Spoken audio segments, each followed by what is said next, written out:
আপনারা যারা পিক্সেল ল্যাবে বাংলা ফন্ট কিভাবে অ্যাড করবেন খুব সহজে আজকের ভিডিওতে দেখাবো। আমার ভিডিওটি ফুল কন্টিনিউ করবেন এবং আমাদের চ্যানেলে যদি নতুন দর্শক হয়ে থাকেন অবশ্যই চ্যানেলটি সাবস্ক্রাইব করে রাখবেন, পাশে থাকা বেল বাটনটি অল বাটন করে দিন যাতে পরবর্তী ভিডিও নোটিফিকেশন সবার আগে আপনার কাছে পৌঁছে যায়। তো এখানে সার্চ বারে আপনি বাংলা ফন্ট স্টাইলিং ডাউনলোড কিংবা বাংলা ফন্ট ডাউনলোড এটা লিখে সার্চ করবেন।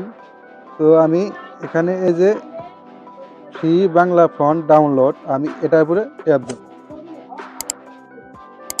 তো এখান থেকে আমি বাংলা ফন্ট এই যে ডাউনলোড করব। তো এখান থেকে আপনারা ফন্টগুলা ডাউনলোড করে নেবেন। তো আমি এখান থেকে ডাউনলোড করে রেখেছি। তো আপনি বাংলা ফন্টগুলো যে ডাউনলোড করেছেন তো সেই ফন্টগুলা আগে এক্সিট করতে হবে। জিপ ফাইলে ডাউনলোড হয়, তো সেই জিপ ফাইলটি আনলক করতে হবে। তো ফন্টের উপর ট্যাপ করবেন, ট্যাপ করার পরে এক্সট্রা অল এটার উপর ট্যাপ দিবেন। তো এখানে সিলেক্ট ফোল্ডার, তো আমি আমার এই ফোল্ডারের উপরে ছেড়ে দেব। তো আমি এখানে আমি এটা দিয়ে দিলাম। তো আমার এখানে ফন্টটা সাকসেসফুলি কমপ্লিট হয়েছে। তো দেখুন আমার এখানে ফন্টটি আনজিপ হয়ে গেছে।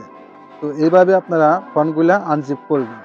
আপনি আসবেন আপনার পিক্সেল ল্যাবে। তো আমি চলে আসলাম পিক্সেল ল্যাবে। তো আপনি এখানে একটা সংখ্যা একটা লেখা লিখে নেবেন। তো এখানে স্ক্রল করে এদিকে টান দিবেন, টান দেওয়ার পরে যে ফন্টে আসবেন। ফন্টে আসার পরে এই যে মাই ফন্ট এটাতে ট্যাপ দিবেন। তো এখানে এই যে প্লাস আইকন এটাতে ট্যাপ দিবেন। আমি এটা সিলেক্ট করে নিলাম। তো দেখেন আমার ফন্টটি এসে গেছে। তো আমি আর একটা অ্যাড করব। তো দেখেন আমি এখানে কয়েকটা ফন্ট অ্যাড করলাম খুব সহজেই। এইভাবে আপনারা ফন্টগুলা অ্যাড করবেন। তো আশা করি বিষয়টা বুঝতে পেরেছেন। তো ভিডিওটি ভালো লাগলে অবশ্যই চ্যানেলটি সাবস্ক্রাইব করে রাখবেন। দেখা হবে পরবর্তী যে কোনো ভিডিওতে। আল্লাহ হাফেজ।